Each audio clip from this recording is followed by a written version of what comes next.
Shalom Bapak Ibu dan Saudara yang terkasih dalam Tuhan, yang di rumah, yang di gedung gereja. Kita bersyukur jika pagi hari ini masih ada kesempatan yang Allah berikan kepada kita untuk memuji, menyembah, memuliakan Dia, bahkan merenungkan firman-Nya.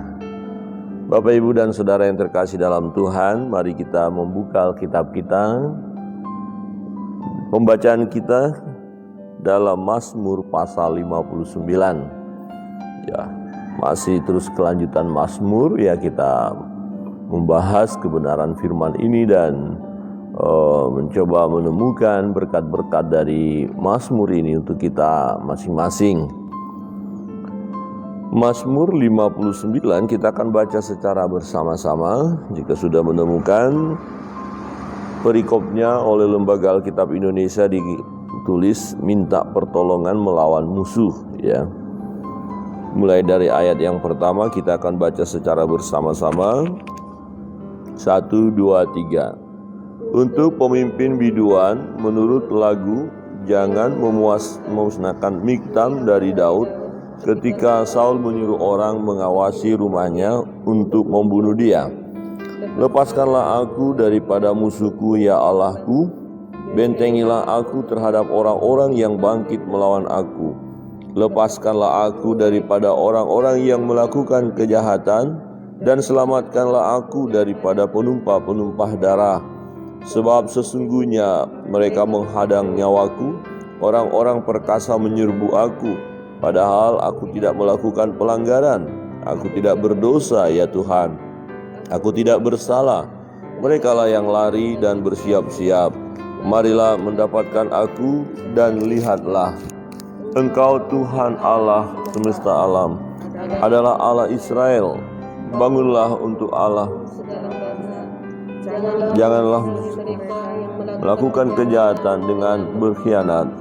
Pada waktu senja mereka datang kembali, mereka melolong seperti anjing dan mengelilingi kota. Sesungguhnya mereka menyindir dengan mulutnya, cemooh ada di bibir mereka, sebab siapakah yang mendengarnya? Tetapi Engkau Tuhan menertawakan mereka, Engkau mengolok-olok segala bangsa. Ya kekuatanku, aku mau berpegang padamu, sebab Allah adalah kota bentengku. Allahku dengan kasih setianya akan menyongsong aku. Allah akan membuat aku memandang rendah seteru-seteruku. Janganlah membunuh mereka, supaya bangsaku tidak lupa. Halaulah mereka kian kemari dengan kuasa-Mu, dan jatuhkanlah mereka, ya Tuhan, perisai mereka. Karena dosa mulut mereka adalah perkataan bibirnya. Biarlah mereka tertangkap dalam kecongkakannya, oleh karena sumpah serapah dan dusta yang mereka ceritakan. Habisilah mereka dalam geram, habisilah sehingga mereka tidak ada lagi, supaya mereka sadar bahwa Allah memerintah di antara keturunan Yakub sampai ke ujung bumi. Pada waktu senja mereka datang kembali, mereka melolong seperti anjing dan mengelilingi kota. Mereka mengembara mencari makan. Apabila mereka tidak kenyang, maka mereka mengaum. Tetapi aku menyanyikan kekuatan-Mu. Pada pagi aku mau bersorak-sorai karena kasih setia-Mu. Sebab Engkau telah menjadi kota bentengku, tempat pelarianku pada waktu kesesakanku. Ya kekuatanku, bagimu aku mau bermazmur, sebab Allah adalah kota bentengku, Allahku dengan kasih setianya. Amin. Bapak Ibu, demikian jauh pembacaan firman Tuhan pada pagi hari ini. Kita melihat sang pemazmur, ya, yaitu Daud, menceritakan pengalaman yang tidak baik, ya, yang tidak nyaman, pengalaman yang menyesakkan, istilahnya kesesakan yang dialami. Nah, dijelaskan di sana tadi bahwa keadaannya adalah, ya, terkepung, ya, ketika dikatakan ketika Saul menyuruh orang mengawasi rumahnya untuk membunuh dia. Jadi keadaan Daud terancam. ya hendak dibunuh. Jadi ada musuh, yaitu Saul, Raja Saul yang hendak membunuh. Kita tahu bahwa terus-menerus Raja Saul berikhtiar untuk membunuh Daud, ya. Tetapi kita melihat bagaimana respon Daud ketika dia hendak dibunuh, hendak diperlakukan dengan tidak baik, ya. Dikatakan bahwa Daud tidak bersalah, Daud tidak berdosa. Ya, jelas sekali pembacaan, aku tidak bersalah. Katakan ayat 5, aku tidak bersalah. Ayat sebelumnya, aku tidak berdosa, tapi aku hendak dianiaya, ditindas, diperlakukan tidak baik, dizolimi, ya, diintimidasi. Nah, di dalam keadaan tertekan, dalam keadaan terjepit, di dalam keadaan kesesakan, ya, apa yang dilakukan oleh Daud?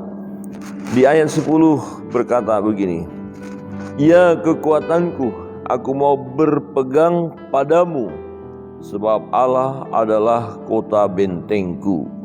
Ya, pertama kita melihat apabila kita sedang diperhadapkan dengan kesesakan, dengan tekanan, intimidasi, pergumulan yang luar biasa, himpitan yang luar biasa.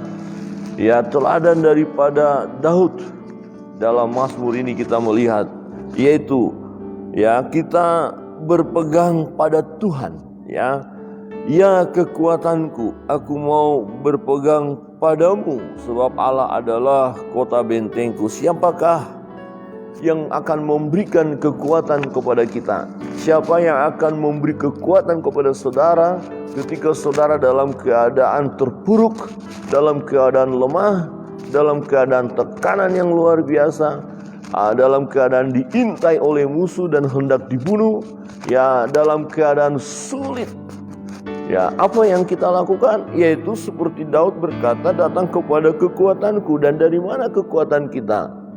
Yang memberi kekuatan kepada kita dalam menghadapi masa-masa sulit ini adalah Tuhan Allah. Ya, Dia Tuhan yang mampu menguatkan kita.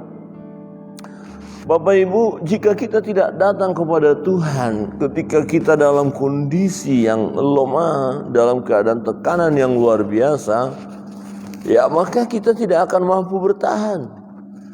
Kekuatan kita secara pribadi ketika kita andalkan untuk menghadapinya ada batasnya. Ya, saudara tidak akan mampu bertahan menghadapi ya gelombang badai yang besar dalam hidup ini, gelombang hidup, persoalan, pergumulan dengan kekuatan kita. Kita terbatas Bapak Ibu, kita lemah. Ya, jiwa kita ini sebenarnya gampang rapuh, ya mudah gundah gulana. Ya, tidak terlalu kuat kita menghadapi tantangan hidup ini dengan kekuatan diri sendiri. Ya, tetapi Tuhan akan mampu menolong kita manakala kita datang kepada Tuhan. Kita percaya kepada Tuhan. Jadi di masa-masa sulit, ya tekanan yang luar biasa, ancaman, intimidasi, ya seperti keadaan Daud diintai untuk kemudian dibunuh. Ya, dia datang kepada Tuhan. Saudara, jika ada orang yang hendak menyerang kita, ada gerombolan yang hendak menyerang kita, jujur secara manusia kita gemetar. Kita ketakutan, ya kita tidak terlalu kuat untuk menghadapinya. Kaki kita gemetar, ya mau melarikan diri pun susah karena kaki kita sudah gemetar. Tetapi kita akan bisa tenang menghadapinya manakala kita datang kepada Tuhan, manakala kita berseru kepada Tuhan, manakala kita berserah kepada Tuhan dan berkata, Tuhan, aku lemah, Tuhan, aku terbatas. Tuhan, aku memohon pertolongan-Mu. Aku percaya Tuhan, aku percaya kepadamu.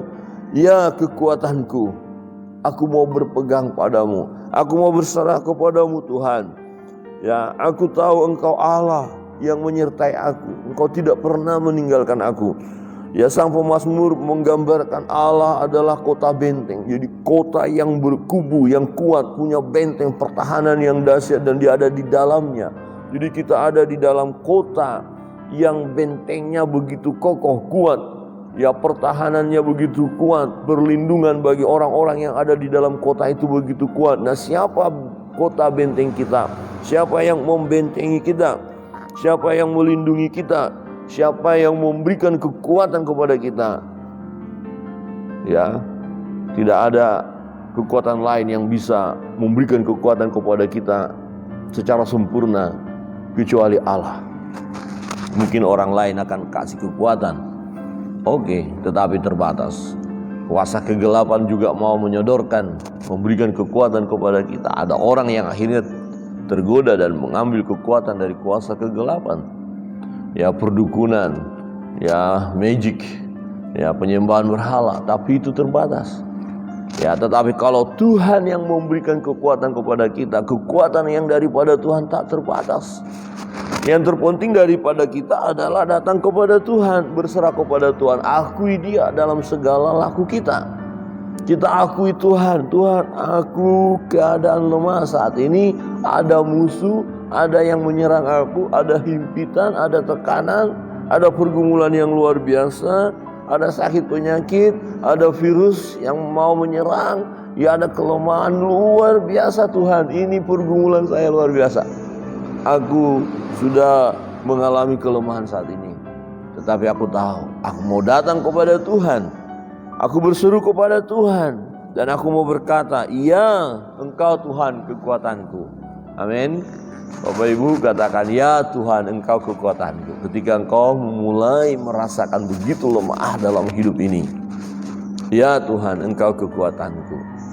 Ya Tuhan Engkau kekuatanku. Dan Tuhan Allah kita memberikan kekuatan kepada kita. Yang kedua, di ayat 11, Allahku dengan kasih setianya akan menyongsong aku. Allah akan membuat aku memandang rendah seteru-seteruku. Jadi yang pertama tadi, ya, berpegang kepada Tuhan. Yang kedua, pandanglah musuh-musuh dengan rendah. Ya, jangan terlalu mengagungkan musuh, jangan terlalu membuat musuh problem masalah kita itu begitu besarnya, begitu luar biasanya. Tapi pandang itu dengan rendah, ya, memandang rendah seteru-seteru. Kamu tidak ada apa-apanya. Kenapa? Karena Tuhan yang lebih besar, Tuhan yang lebih perkasa, Tuhan yang lebih kuat, ya, Tuhan lebih besar daripada masalah kita, daripada pergumulan kita, dari segala penyakit kita, dari segala serangan musuh. Tuhan jauh lebih besar. Nah, kelemahan kita, kenapa kita begitu merasa dunia ini ya hancur, ya, dan tidak ada masa depan lagi rasanya. Begitu kecewa kita dalam hidup ini. Ya, karena kita terlalu memandang besar banget, dahsyat banget musuh ini, masalah ini, serangan ini, sehingga berkata, aduh, besar sekali. Musuh ini luar biasa. Aduh, kita mulai gemetar. Akhirnya tak berdaya lagi. Ya, akhirnya kita tidak memiliki kemampuan, daya tahan untuk menghadapinya. Karena kita sudah nyerah duluan. Ya, persoalannya terlalu besar kita lihat. Pergumulannya terlalu besar. Nah, pemazmur berkata, Tuhan akan membuat aku memandang rendah seteru-seteruku, musuh-musuhku, masalahku, aku bisa hadapi. Tuhan akan tolong aku. Amin. Tuhan akan tolong aku. Oh, masalah keuangan kita ini luar biasa sekarang. Oh, mulai kita lihat, iya ya, masalah keuangan kita luar biasa ya. Kira-kira kita masih makan minum gak nanti ya? Berapa hari lagi ya bertahan keadaan ekonomi kita ya? Akhirnya ketika kita melihat keuangan kita yang semakin sulit, kita ini semakin lemah, semakin tak berdaya. Ya, berdoa pun mulai ya tidak bergairah. Ya, kenapa? Karena kita lebih fokus kepada persoalan kita. Tapi kalau kita fokus kepada Tuhan, akhirnya kita lihat, enggak apa-apa, Tuhan akan menolong kita. Biarin aja ekonomi sulit. Oke, saya anggap rendah. Memandang rendah persoalan. Nah, ini tidak mudah Bapak Ibu. Tidak mudah. Ada banyak orang yang kehilangan sukacita, kehilangan damai sejahtera dalam hidupnya karena terlalu memandang persoalannya besar. Ya, dia selalu melihat ini persoalan saya besar banget nih. Ini dahsyat. Akhirnya sesak napas, ya, dan kemudian jantung mulai tidak normal, mulai pikiran kacau, mulai mah kambuh, ya, tidak ada selera makan, mulai hanya mengeluh, mulai tak berdaya. Akhirnya game point, imun turun, virus masuk. Innalillahi wa inna ilaihi raji'un. Jadi persoalan itu menyerang kita Bapak Ibu. Mulai kita nggak berdaya. Coba lihat kiri kanan, masih ada senyum nggak? Halo, masih ada senyum. Bapak Ibu di rumah, kalau ada suami istri yang sedang bersama-sama, coba lihat, senyumlah ya. Ya, walaupun memang masalah itu ada, ya oke, besar memang, tapi pandang masalah itu kecil ya. Pandanglah, membuat aku memandang rendah seterus-terus musuh-musuhku, persoalanku. Ini persoalan rendah, ini biasa. Dan memang biasa. Ya, sesuai dengan firman Tuhan. Ya, pencobaan-pencobaan yang kamu alami, ya, kata Tuhan, adalah pencobaan-pencobaan biasa yang tidak melebihi kekuatanmu. Ya, dan Ia setia. Ia akan memberikan jalan keluar ketika kita di dalam pencobaan itu. Jadi ada jalan keluar yang sebenarnya sudah Allah sediakan. Nah, persoalannya, mampukah kita memandang rendah persoalan itu, musuh itu? Ya, kita memang jujur ya, seringkali kalau sudah ada masalah, kita terporsir semuanya ke masalah itu. Pikiran kita, perasaan kita, hati kita terus, apalagi masalah itu sangat luar biasa, menjengkelkan, menyedihkan, mengerikan, semua hal-hal negatif lah. Akhirnya kacau. Bersyukur kemarin saya berjumpa dengan seorang teman hamba Tuhan. Beberapa bulan yang lalu dia diserang COVID dan dia harus masuk rumah sakit. Dan dia berkata, Pak Pendeta, dia juga Pak Pendeta, saya melihat banyak yang meninggal ya di rumah sakit, banyak. Oh, saya bilang, tapi kok nggak kedengaran ya? Memang tidak terlalu di expose, karena berita-berita ini kalau terus rupanya mempengaruhi. Jadi hamba Tuhan ini setiap kali diperiksa dokter, senang dokternya. Karena apa? Ada kemajuan. Kemajuannya apa? Karena hamba Tuhan punya semangat. Memang yang diserang dikatakan itu ya pikiran, kemudian perasaan mulai akan lemah. Aduh, gimana saya seperti itu. Tapi hamba Tuhan ini berkata, wah, ini benar-benar dia merasakan bahwa ya hati yang gembira adalah obat yang manjur. Beliau bercerita seperti itu, dan itu yang sudah terbukti. Jadi dia membuat hati bersukacita, memuji Tuhan. Bahkan ada khotbah-khotbah, renungan-renungan di Facebook, YouTube beliau ikuti, dan dia senang sekali. Dan itu mengubah ya. Ya, jadi akhirnya dia punya kekuatan, dia makan dengan baik, dia tidak terlalu memberi hati kepada virus itu. Nah, sementara di sebelah ya sebentar teriak, sebentar terpanggil dokter, semuanya. Jadi akhirnya semakin lemah. Dan ternyata ya Pak Pendeta ini melihat ada beberapa atau cukup banyak dia katakan yang meninggal masuk pasien, meninggal masuk pasien, meninggal. Nah, tetapi Bapak Pendeta ini mengalami kemenangan dalam menghadapi COVID itu. Rahasianya apa? Hati yang gembira adalah obat yang manjur, dia sampaikan. Dia kuat ya. Jadi pandang rendah masalahmu, pandang rendah musuh-musuhmu, pandang rendah pergumulanmu. Tetapi kita memandang kepada Tuhan yang maha besar, maha akbar, maha dahsyat, mujizatnya yang luar biasa. Ya, buat kita bergembira di dalam Tuhan. Jangan izinkan ya pikiran, perasaan kita dikuasai oleh masalah itu, sehingga hidup ini akhirnya tak bergairah. Ya, kita mulai lemah. Bapak Ibu Saudara yang terkasih dalam Tuhan, sang pemazmur menghadapi masalah, menghadapi tekanan, menghadapi pergumulan, dan dia datang kepada Tuhan. Kalau kita melihat ya di ayat 17 dan 18, kita lihat di situ betul-betul dia akui bahwa Tuhanlah kekuatannya, dan dia mau bernyanyi, hati yang gembira tadi, dia mau terus bersyukur. Tetapi aku mau menyanyikan kekuatanmu pada waktu pagi, Aku mau bersorak-sorai karena kasih setiamu, sebab engkau telah menjadi kota bentengku, tempat pelarianku pada waktu kesesakanku.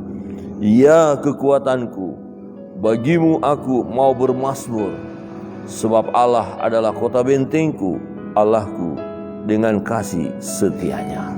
Bapak Ibu Saudara yang terkasih dalam Tuhan, ketika saudara, ketika engkau mengalami tekanan, pergumulan, kesesakan, ada musuh-musuh, ada virus yang menyerang, apapun itu, ya pergumulan sebesar apapun itu, mari datanglah kepada Tuhan. Tuhanlah kekuatan kita. Percayalah, Tuhan akan memberikan kekuatan kepada kita, dan kita mau perkatakan terus, Tuhan kekuatanku, ya Engkau kekuatanku ya Allah. Jadi datang kepada Tuhan. Dan yang kedua, pandang musuh-musuh itu dengan rendah, ya. Jangan terlalu membesar-besarkannya, jangan memberi peluang dia bertumbuh untuk menguasai hati, pikiran, dan perasaan kita. Tetapi pandanglah masalah itu tidak ada apa-apanya, ya. Jauh lebih besar kuasa Tuhan, jauh lebih besar perbuatan Allah dibandingkan dengan persoalan pergumulan kita. Jadi rahasianya, ya, pandang rendah, kecil masalah itu, biasa, dan saya akan hadapi dengan penuh dengan sukacita. Kiranya Tuhan memberkati kita.